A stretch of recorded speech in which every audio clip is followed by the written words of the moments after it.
Hello everyone, আসসালামু আলাইকুম।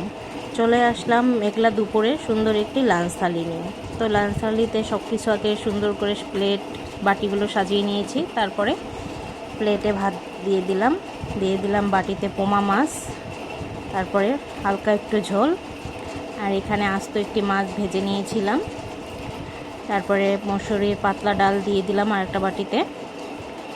তারপরে অন্য আরেকটা ফ্রিজে দিয়ে দিলাম কলিজা ভুনা। আজ গাজর বা আলু কোনো কিছুই দিইনি, একদম খালি ভুনা করে নিয়েছি। দিয়ে দিলাম এক ফালি লেবু, সাথে দিলাম কাঁচামরিচ দুটো। তো হয়ে গেল আমার দুপুরের লাঞ্চ থালি সাজানো।